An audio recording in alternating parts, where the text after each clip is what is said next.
नमस्कार, जनप्रभा सुपरफास्ट में आपका स्वागत है। मैं हूं हेमेंद्र सिंह। नजर डालते हैं आज की सुर्खियों पर।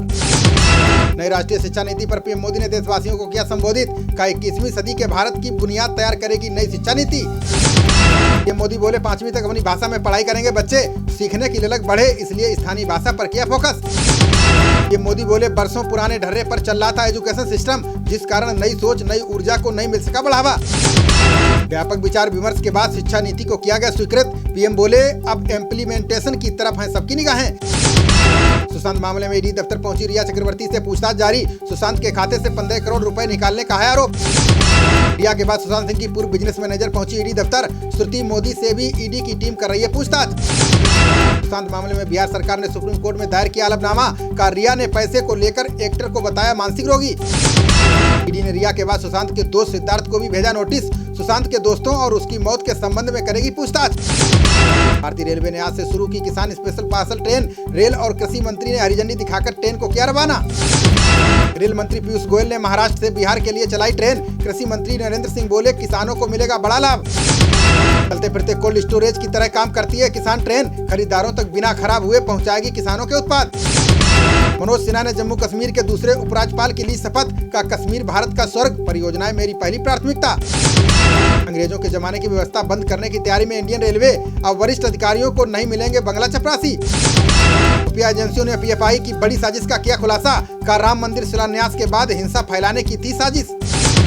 पीएफआई की साजिश मामले में यूपी एटीएस ने शुरू की तहकीकात। अभी तक काकोरी और बहराइच से कुछ लोगों को किया गया गिरफ्तार। राम मंदिर भूमि पूजन को अभिनेता अक्षय कुमार ने बताया ऐतिहासिक। का इस साल बहुत जल्दी आ गई दिवाली, जय सिया राम।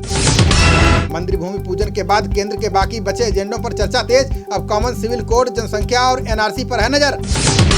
अयोध्या में पीएम मोदी के बयान पर शशि थरूर ने साधा निशाना। का एनआरसी सीए के बाद 8 करोड़ लोगों को भूलना चिंता का विषय। लोकसभा सांसद असदुद्दीन ओवैसी ने मोदी सरकार पर लगाया आरोप। का मुसलमानों को भय के साए में जीने पर मजबूर कर रहे हैं गोरक्षक। कांवड़ यात्रा के बाद महाकुंभ पर मनाने लगा कोरोना का साया। हरिद्वार कुंभ की सदियों पुरानी परंपरा इस बार हो सकती है प्रभावित। दिल्ली को प्रदूषण मुक्त करने के लिए सीएम केजरीवाल का बड़ा कदम। दिल्ली सरकार ने आज से लॉन्च की ई वाहन पॉलिसी। ई वाहन पॉलिसी के तहत इलेक्ट्रिक व्हीकल खरीदने वालों को मिलेगा लाभ। 2 पहिया पर 30,000 और कारों पर 1.5 लाख तक मिलेगी प्रोत्साहन राशि। सीएम केजरीवाल ने शराब की दुकानों पर लिया बड़ा फैसला। का अब सुबह 10 से रात 10 बजे तक खुलेंगे ठेके। राजस्थान के विधानसभा सत्र के पहले राजनीतिक हलचल तेज। पूर्व सीएम वसुंधरा राजे ने दिल्ली में जेपी नड्डा से की मुलाकात। कांग्रेस नेता सुरजेवाला, वेणुगोपाल और माकन पहुंचे जैसलमेर। विधानसभा सत्र से पहले कांग्रेसी विधायकों के साथ करेंगे बैठक। भारी बारिश और बाढ़ के चलते केरल के इडुक्की में हुआ भूस्खलन। हादसे में अब तक 13 लोग हताहत, 60 से ज्यादा लोग लापता। चाय बागान के कर्मियों को निकालने के लिए रेस्क्यू अभियान जारी। बचाव कार्य के लिए वायुसेना के हेलीकॉप्टरों की ली जा रही है मदद। गाजियाबाद एसएसपी नैथानी का पुलिस कर्मियों को बड़ा तोहफा। का शादी की सालगिरह और बच्चे के बर्थडे पर मिलेगी छुट्टी। कोरोना संकट के बीच फेसबुक ने अपने कर्मचारियों को दिया तोहफा। का जुलाई 2021 तक वर्क फ्रॉम होम के साथ देंगे आर्थिक मदद। अर्धनग्न पेंटिंग केस में रेहान फातिमा की अग्रिम जमानत खारिज। सुप्रीम कोर्ट ने अश्लीलता फैलाने के लिए पेंटिंग को माना जिम्मेदार। अमेरिकी कोर्ट ने राष्ट्रपति ट्रंप को सुनवाई के दौरान लगाई फटकार। बलात्कार के आरोपों की सुनवाई के दौरान मौजूद नहीं थे ट्रंप पर महिला के द्वारा लगाए गए बलात्कार के आरोपों पर हुई सुनवाई। कोर्ट बोली डोनाल्ड ट्रंप को बचा नहीं पाएगा राष्ट्रपति का पद। जम्मू कश्मीर में 4G सेवा को लेकर सुप्रीम कोर्ट में बोली सरकार। का जवाब दाखिल करने के लिए चाहिए और समय। सुनवाई के दौरान सुप्रीम कोर्ट ने जम्मू प्रशासन को दिया निर्देश। का 4G इंटरनेट सेवा बहाल करने की तलाशी संभावनाएं। लद्दाख में तैनात जवान धर्मपाल की ऑक्सीजन की कमी से मौत। यूपी में जालौन के जयसारी कला गांव में शोक की लहर। हाईकोर्ट ने दिल्ली यूनिवर्सिटी को परीक्षा कराने की दी इजाजत। ऑनलाइन ओपन बुक मॉडल पर कराई जाएगी परीक्षा। दिल्ली यूनिवर्सिटी ऑनलाइन शिक्षा के लिए शुरू करेगा 1DU कार्यक्रम। यूनिवर्सिटी ने कमेटी गठित कर सभी कोर्स के लिए मांगी रिपोर्ट।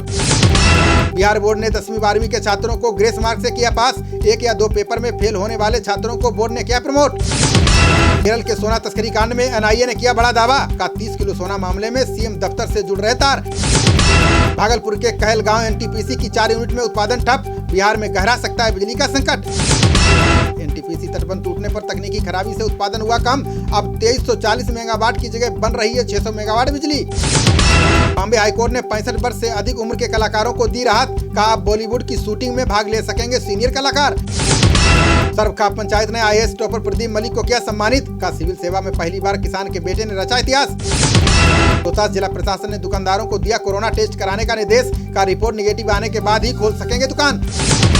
सासाराम सदर अस्पताल में लोगों को नहीं मिल रहा इलाज। 2 दिनों तक भटकते रहे परिजन, बच्ची को नहीं किया गया भर्ती। मैनपुरी पहुंचे यूपी सरकार में मंत्री धर्मवीर प्रजापति। विवाद में जान गंवाने वाले पीड़ित परिवार को सौंपा 5 लाख का चेक। बहराइच शहर में पिछले 36 घंटे से नहीं आ रही है बिजली। लोगों ने बिजली दफ्तर के बाहर किया प्रदर्शन। बहराइच के कैसरगंज में काटे जा रहे हैं हरे पेड़। वन विभाग की मिली भगत से चल रहा था गोरख धंधा। बिरौर में 27 नए कोरोना के मरीजों के साथ संख्या हुई 830। अब तक 661 संक्रमित ठीक होकर जा चुके हैं घर। ग्रेटर नोएडा में मुठभेड़ के दौरान 25,000 के नामी बदमाश को लगी गोली। अनिल दुजाना गैंग का बदमाश कपिल गिरफ्तार, दूसरा फरार। खबरों का सिलसिला जारी रहेगा, देखते रहिए जनप्रवाद। नमस्कार।